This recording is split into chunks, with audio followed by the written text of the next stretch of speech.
สวัสดีครับก็วันนี้มาพบกับผมคนดีคนเดิมนะครับนี้ผมจะมาประกอบเวนอมครับจะบอกว่าประกอบก็ไม่เชิงนะเอาเป็นว่าเป็นการรื้อและเป็นการเปลี่ยนของไส้ในใหม่แล้วกันนะครับเพราะส่วนตัวผมใช้เพจเป็น FR4 นะและเพจที่ผมใช้อยู่เป็นเพจเมาส์และผมจะเปลี่ยนเป็นอลูมิเนียมครับและที่เหตุผลที่ผมเปลี่ยนก็คือเพจเก่าของผมอย่างที่ว่ามันเป็นเพจเมาส์คือส่วนตัวผมที่ซื้อมาประกอบเวนอมครั้งแรกผมไม่รู้ไงว่ามันเป็นเพจเมาส์คืออะไรผมยังไม่เก็ตเลยพอเอามาใช้จริงผมมารู้อีกทีว่ามาใช้กับสแตทที่ผมใช้ไม่ได้เพราะสแตทส่วนตัวผมใช้เป็นสกรูอินครับแ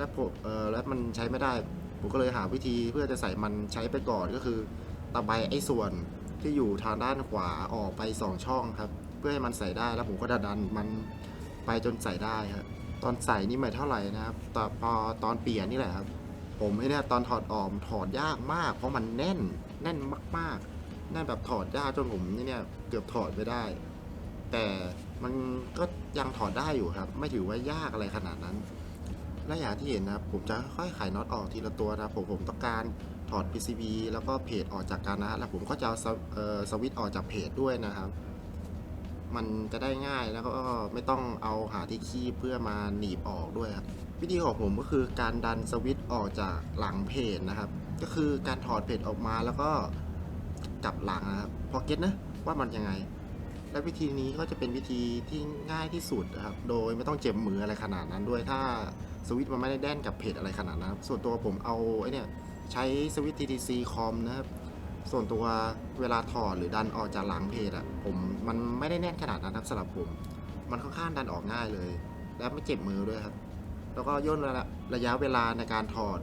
ไปได้เยอะเลยครับแต่อันนี้ก็ขึ้นอยู่แล้วแต่คนนะครับว่าชอบแบบไหนมากกว่าและอย่างที่เห็นนะผมจะลองโฟมไปแล้ว1ชั้นและส่วนตัวผมจะเพิ่มไปอีก1ชั้นนะครับเพื่อเพิ่มความแน่นของเสียงที่มากขึ้นนะครับเพราะส่วนตัวผมอยากได้เสียงที่มันออกทางต๊อกนะครับแต่ไม่รู้ทำไมพอใส่จริงๆมันออกไปทางแคกนิดนึงนะไม่นี้แหละผมว่ามากผมคาดว่าที่เสียงมันออกมาประมาณแคกนะครับมันอาจจะเป็นเพราะสวิตช์ครับเพราะสวิตช์ TTC มันไม่ได้ออกไปทางต๊อกอยู่แล้วนะครับมันออกไปทางแคกหรือแก๊กนะครับ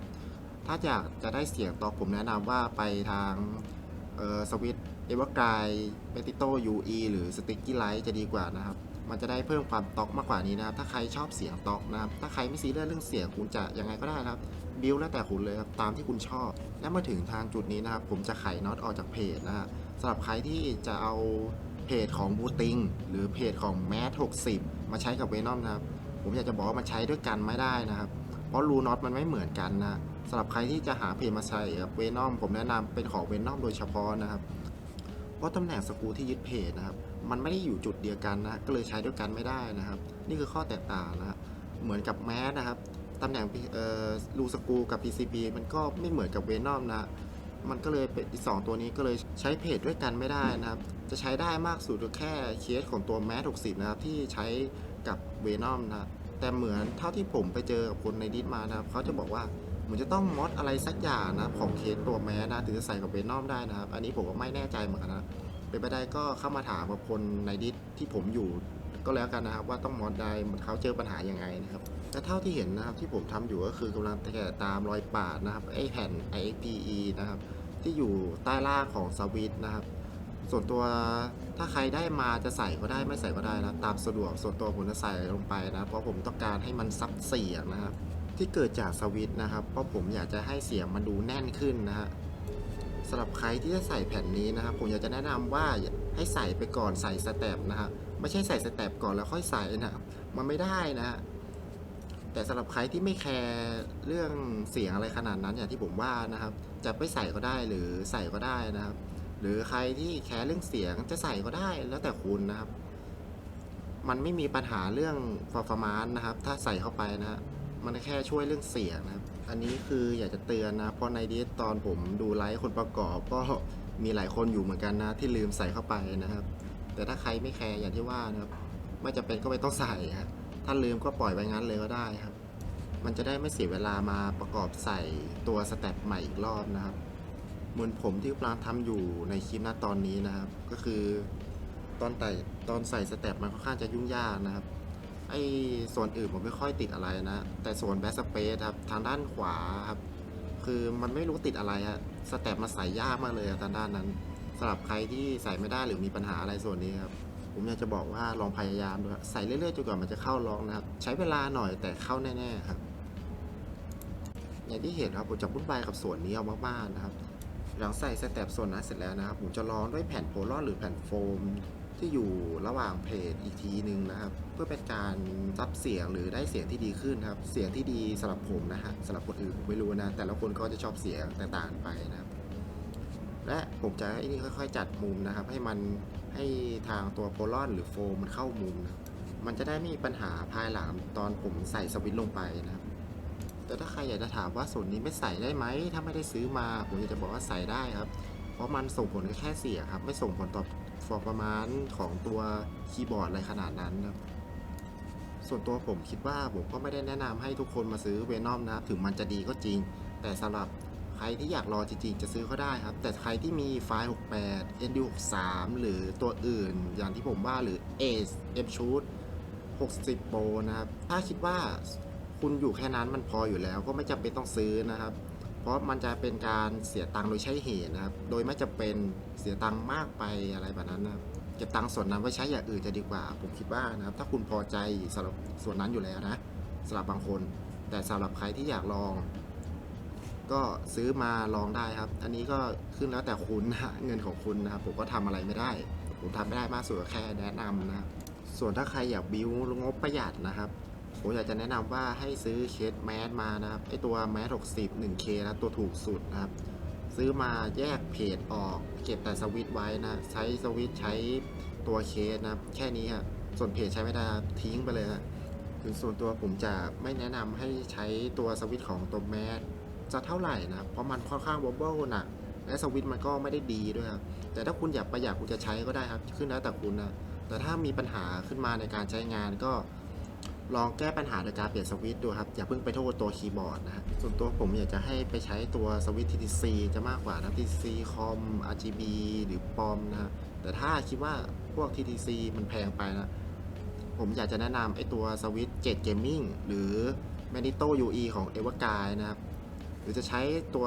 ดาดที่มาพร้อมกับตัว Venom เลยก็ได้อย่าง Gion Rail HE นะครับมันจะดีที่สุดนะครับ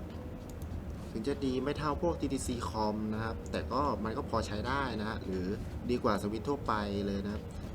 และอย่างที่เห็นนะครับพอผมไม่นี่พอจัดมุมเข้าเคสได้แล้วนะผมก็จะไขน็อตนะครับแล้วก็จะเริ่มใส่สวิตช์นะครับสำหรับใครที่ประกอบคุณจะใส่สวิตช์ไปพร้อมเพจแล้วก็ประกบเพจไปพร้อมกับ PCB ที่หลังก็ได้นะครับอันนี้ก็ได้เหมือนกันนะฮะมันไม่มีปัญหาอะไรนะครับแถมจะง่ายกว่าด้วยสำหรับบางคนนะฮะแต่ก็แล้วแต่เลือกนะครับและเรื่องต่อไปนะผมอยากจะพูดถึงสายที่ใช้กับเวนอมนะเป็นไปได้สายเคเบิลที่ใช้กับเวนอมอยากจะแนะนำให้เป็นตัวที่รองรับ 8K นะครับแล้วถ้าใครสงสัยว่าจะดูว่าสายที่คุณใช้นั้นรองรับ 8K ไหมนะครับคุณสามารถไปดูใน USB TV นะว่ามันขึ้น High Speed หรือเปล่านะครับถ้าขึ้น High Speed 3 ช่องแปลว่ารองรับ 8K นะครับส่วนเคเบิลนะครับหาซื้อที่ไหนตัวรองรับ 8K ไปได้ผมจะแนะนำไอ้ตัวสายเคเบิลที่เป็นของ Cooler Master นะครับสายถักตัวนั้นนะใส่เรียกไงนะสายโค้งงอครับหรือจะถ้าใครมีไฟล์68หรือมู68 Pro อยู่แล้วนะครับมู68ที่มันรองรับ 8K นะครับการันตีว่า 8K polling rate นะครับคุณสามารถใช้สายพวกนี้แทนกันได้นะครับโดยไม่ต้องซื้อสายที่รองรับ 8K ครับหรือถ้าใครเป็นไปได้ลองเสียบสายชาร์จแบตนะครับถ้ามันขึ้น High Speed ทั้ง3ช่องอย่างที่ผมว่านะครับมันก็สามารถใช้แทนด้วยกันได้นะครับและส่วนตัวผมใช้เลเยอร์ 6.25U นะครับถ้าใครสงสัยว่า 6.25U และ 7U ต่างกันยังไงต่างแค่ปุ่มนะทาง 7U จะได้เพิ่มมาอีก1ปุ่มนะครับและส่วนตัวถ้าถามว่าใช้ Venom แล้วมันเร็วกว่าคีย์บอร์ดไม่ได้ติดตัวอื่นจริงไหมผมอยากจะบอกว่าเร็วจริงครับคุณถ้าคุณได้สัมผัสเองคุณจะรู้สึกว่ามันเร็วอย่างเห็นได้ชัดเลยครับถ้าคุณเคยใช้ไฟ68มาก่อนแล้วคุณข้ามมา Venom ครับหรือใช้พวกตัวท็อปๆนะครับ HM66 หรือ80นะครับถ้าคุณได้มาลองก็จะรู้สึกว่า Activation 0.1 ของตัวเนี้ยมันไวกว่าตัวอื่นเอามากๆเลยนะครับสาเหตุที่ทำให้ Venom 60 HE เร็วกว่าตัวอื่นนะครับนั่นเพราะ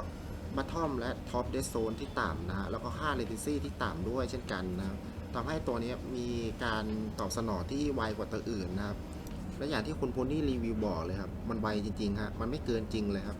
ถ้าคุณได้ลองสัมผัสเองนะฮะคุณจะรู้สึกเลยครับว่ามันไว ก็ที่เห็นนะผมจะประกอบเสร็จแล้วนะฮะแล้วผมก็จะเอาไปใช้งานจริงกับในเกมนะครับจริงๆผมก็ใช้งานจริงกับเกมมาสักพักแล้วล่ะแต่ผมจะเอาฟุตเทจเล็กๆน้อยๆนะครับถ่ายมาช็อตเดียวเพราะว่าขี้เกียจถ่ายเยอะครับไม่ได้มีเวลาเล่นขนาดนั้นนะเป็นจอยครับ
ไอ้ค่าแบบ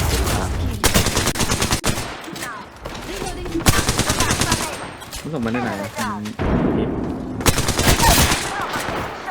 แบบคำไผ่มากดีเอสมีตะเกียงเอาปิดไปแล้วโอ้ยเย้ยกูพิมพ์เมนปุ๊บออกเลยสุดจัดขนาดที่เขาขายสีขาวนั่นน่ะ